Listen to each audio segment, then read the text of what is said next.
mind. I had a much better one I was wanting to use, but we'll continue nonetheless. We're going to, like I said, we're probably not going to get through the whole chapter. If we do, fine, but I'm not anticipating it. Just one thing before we start reading chapter 14. Remember back in chapter 13, Abram and Lot, kind of went their separate ways, and Lot went down to the area near Sodom. And chapter 14 is going to pick up right after that. And there are some major implications, like I said last week, that his choice is going to kind of mess him up a little bit. There's going to be some conflict there, and it's going to eventually involve Abram as well. So we're going to go ahead and read a little bit of it. We're just going to read it in chunks here, and then we'll kind of go back and talk about them. Again, there's a lot of names here, so if you're not comfortable reading a ton of names, I understand, but hopefully we'll have someone who will volunteer to read for us. And if you don't pronounce it exactly the way it's supposed to, guess what? It probably doesn't work exactly the way it's supposed to anyway in our English language, so don't feel too bad. As long as we know who we're talking about, I'm fine with that. So if somebody is willing and brave to read for us the first 4 verses of chapter 14, please.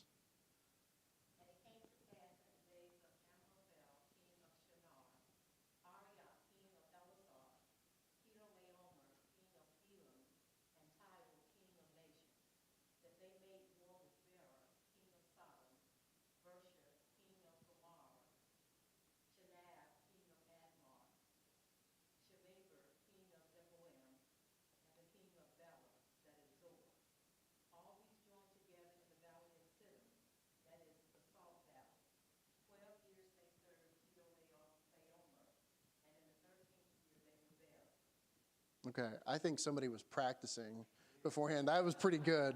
That's a lot better than I would have done. So, thank you very much. All right, so, yeah, I think so. So we get, like I said, we're introduced to a whole bunch of names here that we're not really going to see much of aside from this chapter. So I just want to kind of, before we dive too much into it, kind of back up and kind of set the stage just a little bit. We have here what's about to be on display for us is the first detailed battle in the Bible, the first details of any war. That is not to say there were not wars before this. Most certainly there probably were. I have a very strong feeling that's the case because when there's more than one person on the earth, they're going to have problems. So there were probably wars before this, but this is the first time the Bible goes ahead and details any of them. So just a fun fact there, I guess. So we're finally getting some warfare described in the Bible. And we're introduced to kind of 2 sides of this conflict. There are actually more as we kind of go through the next section of verses, but we'll set the stage for the first coalitions that are mentioned here. We have the team of 4 kings, or I'll call them the subjugators, or the 4-king coalition. And that's Amraphel, king of Shinar. Some of your translations may say Babylonia. We'll talk about that a little bit. Then you have Arioch, king of Elasar, Chedorlaomer, king of Elam, and Tidal. I think in what was read was king of nations. Is that what your translation has? My translation says king of Goyim. I think most translations will have that. I'm not sure why the translators have very, very different ideas of what that word is, but there you go. So you have those 4, and they're going against the rebels, the 5-king coalition, and that consists of Bera, king of Sodom, Bersha, king of Gomorrah, Shinab, king of Admah, Shemeber, king of Zeboim, and then an unnamed king of Bela and or Zoar. We'll talk about maybe the differences in that kingdom name also. Go ahead, Jeff.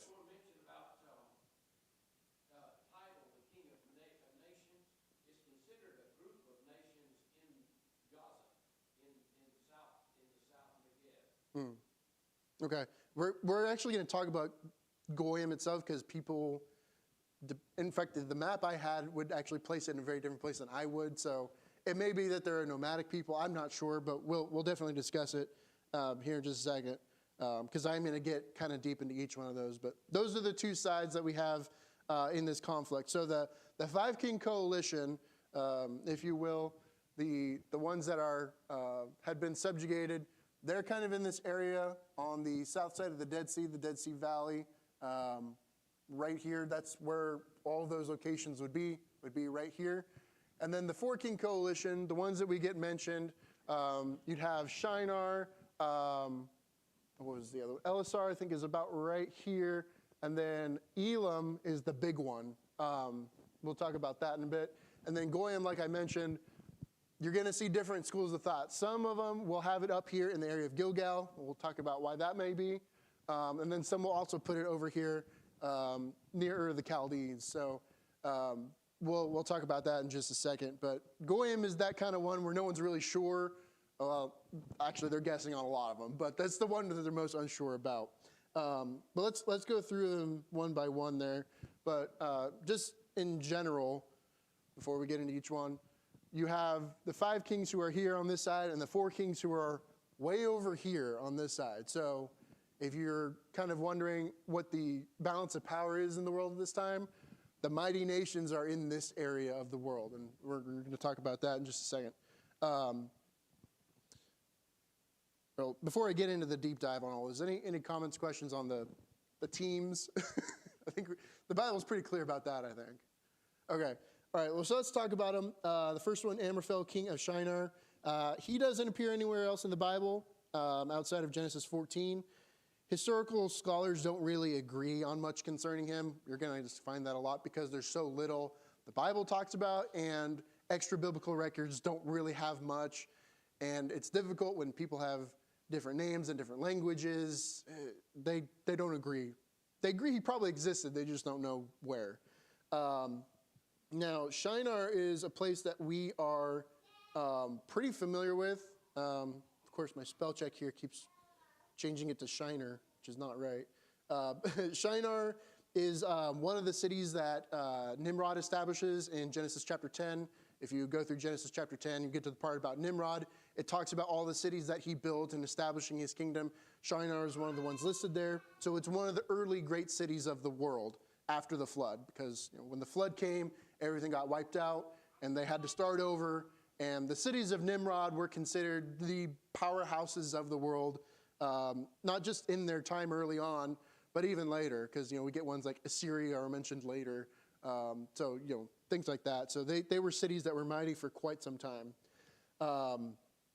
When you go and look through Genesis chapter 11, the first part of Genesis chapter 11, the plains of Shinar is where they started building the Tower of Babel. So Shinar is kind of a central location of the world in some respects. It's a place of well-established civilization. It's a very powerful city or kingdom, whatever you want to call it. So there again, we kind of mentioned this. Some translations will translate Shinar as Babylonia, which is not exactly the same thing. Babylon will actually be a little bit farther upstream, up here, and then Shinar would be a little bit farther southeast. So they're not exactly the same, but they do develop a very similar culture. When Babylon becomes dominant, it's one of the areas that's kind of included in the Babylonian Empire pretty early on. So they have a lot of similarities, which is why they might call it Babylonia, saying it's like the Babylon area, greater Babylon area. It's probably not the best way to look at it, but it's not a disagreeable way of looking at it, I guess. But that's why some of them may mention that. Of course, we know Babylon pretty well. We just did a study of Daniel. Babylon was a great powerhouse later on in the Old Testament until it was wiped out by the Medes and Persians. Moving on to Arioch, king of Elisar. Again, he doesn't appear anywhere else outside of Genesis 14. Now, there is another Arioch listed in the Bible. He's the captain of the king's guard in Daniel chapter 2. Clearly a different guy. It's a huge time gap. It can't be the same guy. It's the same name, just happens to be. Now, Elisar is not mentioned anywhere else in the Bible outside of Genesis 14. The historical kingdom of Elisar is disputed as far as its location. No one really seems to know for sure where it is, but it's probably somewhere over there near the Chaldees. That's usually where they stick it, but they don't really know for sure. It probably was a much more minor kingdom of the time. Now, the big guy, Chedorlaomer, king of Elam, He seems to be the most prominent of the four-king coalition. The reason I say that is when it talks about it in verse 4 and verse 5, he is the one that's mentioned as kind of the one that's subjugating the five-king coalition. He's the one mentioned. So I kind of get the idea that he's the most powerful there at the time. And historically, that would also be the case. Elam gets mentioned several times throughout the Old Testament. It's very prolific. The kingdom of Elam would be located in the southeast area of what would now be modern-day Iraq, right here, in this area right there. It was a major powerhouse historically until the rise of Babylon. In fact, it subjugated the Babylonians for a while until the Babylonians got more powerful, and then it was vice versa. And then Elam was eventually assimilated into the Babylonian Empire. But at this time, Elam is kind of the powerhouse of the region. And then, of course, you got Tidal, king of Goyim. He's not mentioned anywhere outside of Genesis 14. Some scholars think because of the way his name is that he might be a descendant of the Hittites.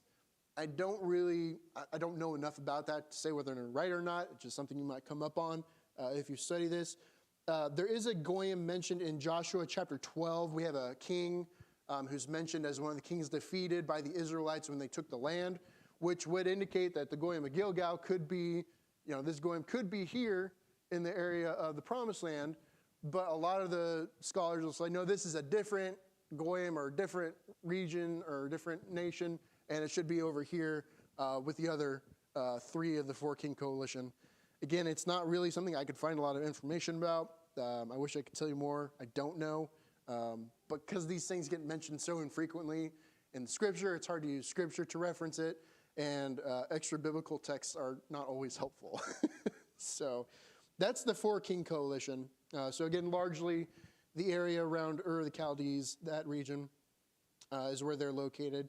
Now the five-king coalition, we have Bera, king of Sodom. Okay, he's going to kind of show up again later in chapter 14. We're going to talk about his interactions with Abram when we get to that point. But he's not seen after that. Of course, Sodom is one of the cities that God destroys later on in Genesis. We're going to talk probably quite a bit about that. I was wondering if we were even going to do that at all and thinking, well, this is mostly about Lot. It's not really about Abraham, but it kind of does involve him a lot, so we are going to talk about it. We'll do that more so when we get to that point of Genesis.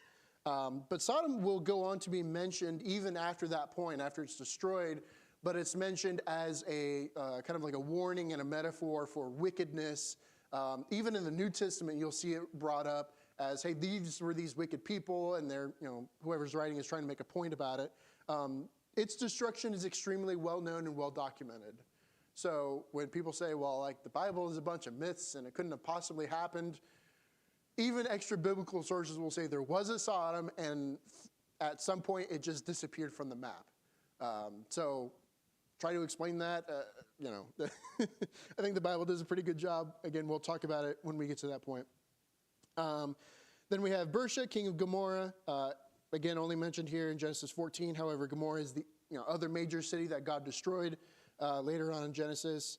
Again, like Sodom, used as a warning and a metaphor for wickedness later on in the Bible. So it keeps getting mentioned as like, hey, remember these guys? Remember what happened to them? Don't be like them, that kind of thing. You'll see that over and over again in the Bible. Then we have Shinab, king of Admah. Now, he's not mentioned outside of Genesis 14, but Admah is, it's mentioned together with Sodom, Gomorrah, and Zeboim in a few places in the Old Testament. I do want to actually read a passage. Let's go to Deuteronomy chapter 29.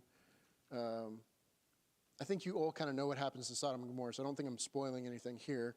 But there's a really interesting kind of passage here in Deuteronomy 29. If I can get to it. Someone read for us, let's see, how many verses do I want to read? Someone read for us Deuteronomy chapter 29, verses 23. Actually, just verse 23 would probably be sufficient. Chapter 29, verse 23, please. The whole land is brimstone, salt, and burning. It's not sown, nor does it bear.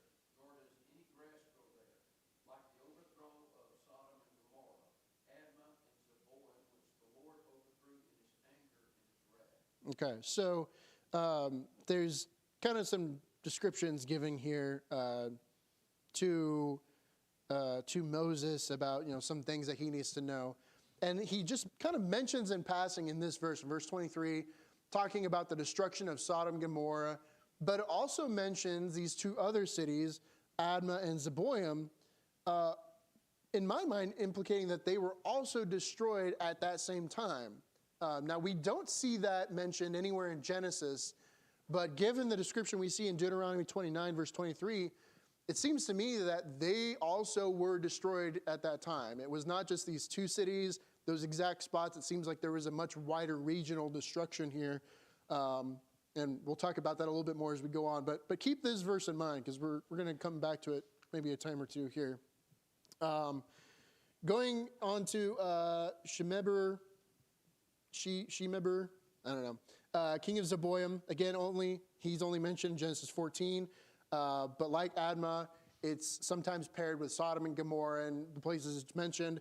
And again, it's, just as we read in Deuteronomy chapter 29, mentioned with Sodom and Gomorrah as one of the places destroyed by God at that particular time. So again, indicating it probably was destroyed in the same manner. Even though it's not mentioned in Genesis, again, Deuteronomy 29 seems to implicate that it was destroyed along with Sodom and Gomorrah and Admah. And then we have the last of the five kings, or I guess kingdoms, because it doesn't give a name of the king. But the kingdom of Bela, or Zoar, it was probably not called Zoar at the time, which is why I think it lists both names. It probably became known as Zoar after Genesis chapter 19. That's when Lot, he flees the destruction of Sodom and Gomorrah. He goes there for a brief kind of rest. Actually, let's read just a portion of that real quick, just so we know what we're talking about, because it's kind of important. Someone read for us Genesis chapter 19,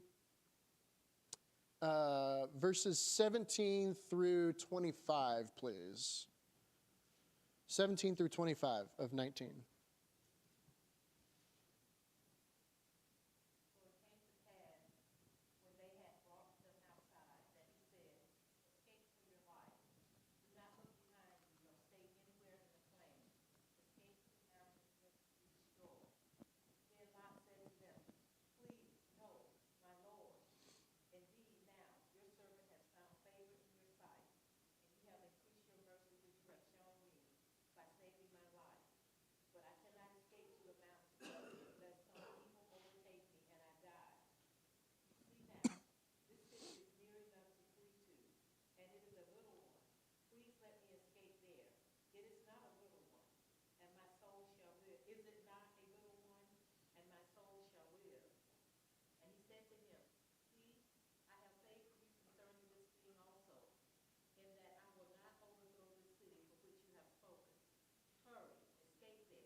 Okay, and then I'm also going to read, I'm going to skip down a little bit and also read 29:30, where it says, so when God destroyed the cities of the plain, he remembered Abraham and brought Lot out of the catastrophe that overthrew the cities where Lot had lived. Lot and his two daughters left Zoar and settled in the mountains, for he was afraid to stay in Zoar. He and his two daughters lived in a cave. And we're going to get to those stories in more detail later, but I wanted to read these real quickly because it seems, maybe this is me reading into it just a little bit, that, Lot's instructions were to flee to the mountains, not to this city. But he says, hey, can I please, I'll never make it to the mountains. I'll die. It's just a little city. It's just a small one. Can I go there instead? I almost feel like the city of what was probably called Bela, but then we see in the end of verse 22, it's called Zoar after that point. I wonder if that city was also slated for destruction. It's the same. It's, of all the five king coalition, it's the only one that's not destroyed, and it seems to be because of the request of Lot. I can't say that for sure, but there seems to be a little bit of evidence that may have been the case. So, maybe the people of Zoar need to be thankful to Lot that he wanted to flee there instead. But we also know that he did not stay there for very long. And pretty much after the destruction is complete, he and his daughters flee to the mountains, and then there's a whole thing after that I'm not going to get into just yet. But it's very interesting to see of the five-king coalition, with the inclusion of Deuteronomy chapter 29, verse 23, all of them were destroyed at the same time as Sodom and Gomorrah, except for Zoar. Just a really interesting thing. I don't really have much more to say on that. I just, see how things fit together, and I think that's a very interesting thing. Any comments, questions on these kings, these places? I don't know if I have much more I can say about them, but I'll do my best if there's any other thoughts about them. Okay. This is probably more than you all wanted to know, but I think it's important to kind of know that these are real places, these are real people, they have real impacts, and they have real effects later on. So I don't think it's a waste of time to go through all of them. The one last thing, I've mentioned it before, but I just want to reiterate, the five king coalitions, they had been in subjugation. We're told that in verse 4 that they had been subjugated to the king of Elam for 12 years, which is not an insignificant amount of time. But then they rebelled in the 13th year, and then, of course, in verse 5, if we haven't read it yet, in the 14th year, the four-king coalition is going to come out and make war with them. So that's kind of the stage that's set. Any questions, comments before we move on to verse 5 and onward? Okay, so I'm going to read for us Genesis 14, verses 5 through 12, please.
Okay, so we kind of get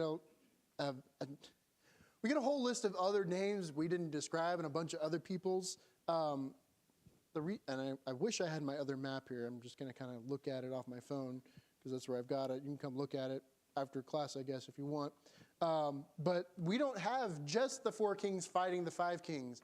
The four kings actually go and they beat up a bunch of other people as they travel the land. Now, if you are having your armies over here and you're trying to get over here, the last thing you do is cross directly over here. Why? It's all desert. You're never going to make it. You got no water sources. So if you're traveling over here, you're going to use the same path as Abraham. You're going to have to march your armies all the way up the Euphrates River, then come south to do that, which is the same thing that the Babylonians did. So sometimes when we see prophecies of the Babylonians attacking Judah, it talks about the enemy from the north. Well, they were east, but they had to come up and then go down. So they did come from the north, which is why that description is used. So they come up here and they go all the way down and they fight a whole bunch of people that I'm going to list here. But basically they make a circle. They start here on this side of the Sea of Galilee on the east side, and they move around down here to the point of this area right here where the Red Sea will meet, which is desert land. And they come around here, then they go back, and that's where the battle of the four kings versus the five is. So they make kind of a loop and they come back. That's kind of the description there. Let's see if I can describe that a little bit better. So you have the Rephaites and Ashtaroth over here, then the Zuzites and Ham a little bit farther south. Again, I hate just pointing at it. The Emites, they would be kind of on this side, the east side of the Dead Sea, where their battle is. And then you have the Horites and Seir down to El Paran down here. And then you have when they fight the Amalekites and the Amorites, it's over in this region here. And then they come back to fight the 5 kings. So the 4-king army is doing a bunch of fighting, not just the 5 kings that we mentioned earlier, which kind of gets lost sometimes in a straight reading of this chapter. And I kind of want to stop and talk about these other people that they decide to fight along the way. So we have here the Rephaites at Ashtaroth Carnium. The Rephaites, they hold a territory in Canaan, but they eventually fall into the hands of the Israelites and the Amorites. Israel and kind of Ammon fight over that territory for a while. Both books of Deuteronomy and Joshua record the defeat of Og, who was called the last king of the Rephaites. They do kind of get mentioned a couple times after that, but their kingdom is gone by the time Israel takes the land. The Zuzites and Ham, the Zuzites aren't mentioned anywhere else in the Bible. The location of Ham is difficult to say because Ham, basically all the descendants of Ham can be considered those in the land of Ham. In fact, Egypt gets called the land of Ham sometimes, so I'm not sure exactly how they figure out where that is. It's not specific enough. I can't be too clear on that. The Emites in Sheva Kiriathim. In Deuteronomy chapter 2, verses 9 through 11, it gives a historical detail about the Emites. They did possess the land that was later taken by the Moabites. Emites were kind of an offshoot of the Rephaites and were very numerous. And it says they were tall, and I think that's tall in height, like the Anakites. So we get mentions here and there in the Bible of people who are very large or giant. Goliath is an obvious one, but there are other places where gigantic people are mentioned early on in the Old Testament after the flood, but they get pushed out. The Horites that were from Seir to El Paran, according to Deuteronomy chapter 2, verses 12 and 22, the Horites had lived in the land of Seir, but they were destroyed by the descendants of Esau, who took possession of their land and established the kingdom of Edom. Then you have the Amalekites in Mishpat or Kadesh. The Amalekites have actually a very long and bloody history with the Israelites. Of course, they're the ones that go out and attack the Israelites just as they're emerging from Egypt. It's kind of one of their early conflicts after Egypt.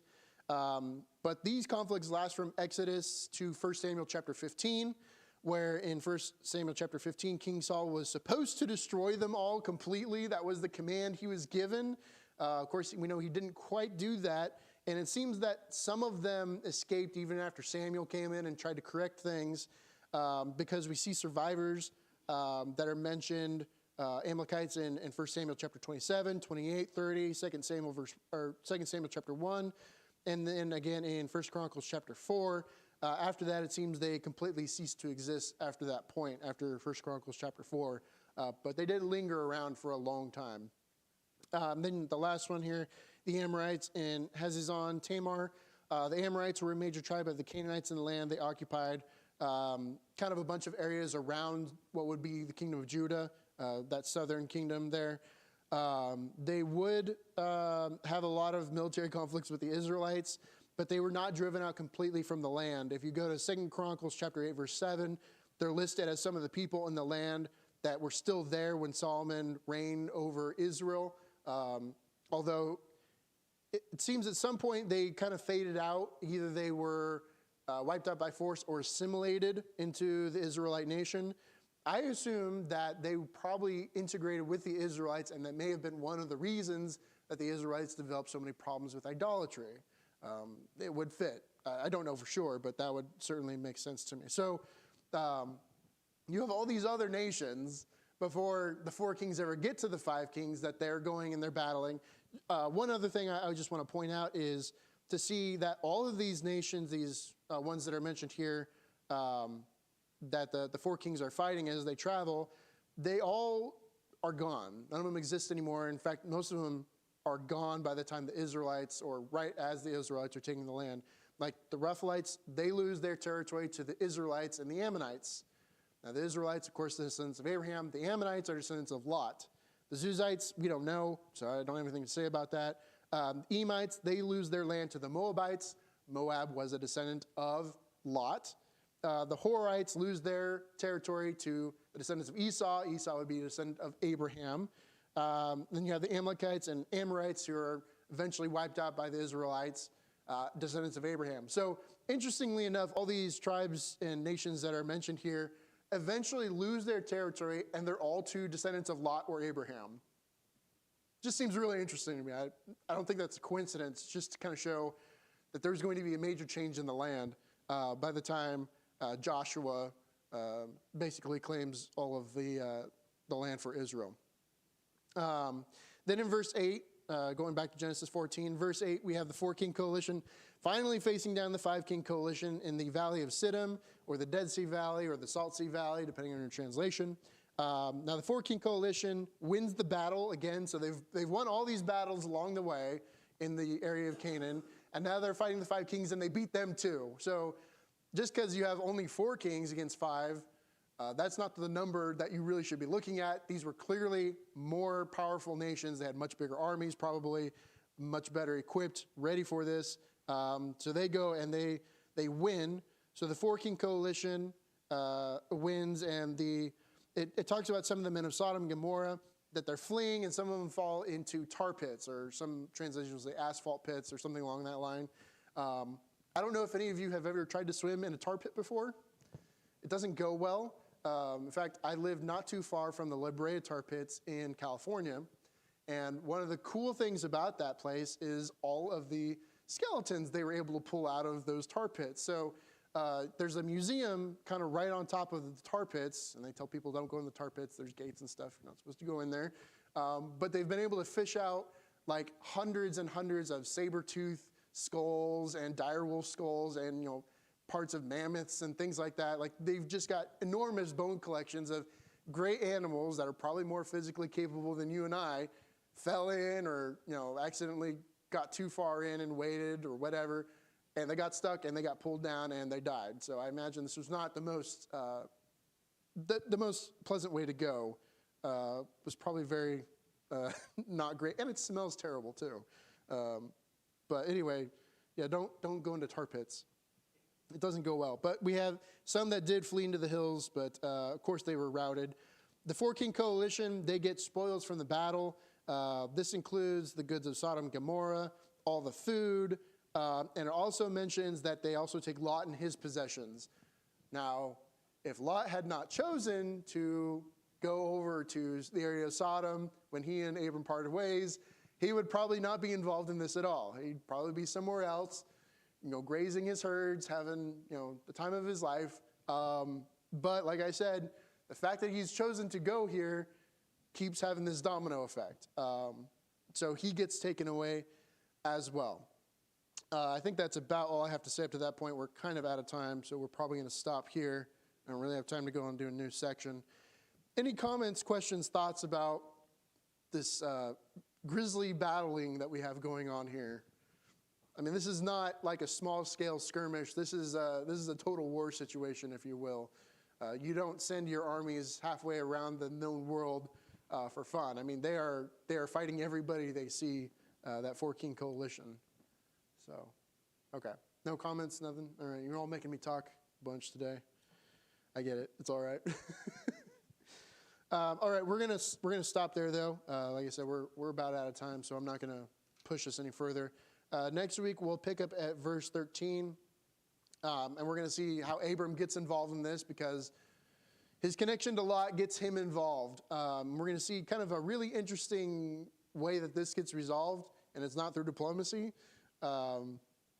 which is, it's gonna kind of give us a little bit more information on how capable Abram's entourage is. We'll talk about that when we get there. But we'll finish up chapter 14 next week. We may even start chapter 15 next week also. I don't think the second half will take quite as long. But we will have some very interesting things to say about the remainder of chapter 14. It's just they're details I don't want to pass up, even though we may have mentioned them before, but I think they're really good things to talk about. And we're going to go to Hebrews next week, so just be ready for that, because we're going to get Melchizedek making his appearance in chapter 14. So with that, we'll stop there. We'll pick up at Genesis 14.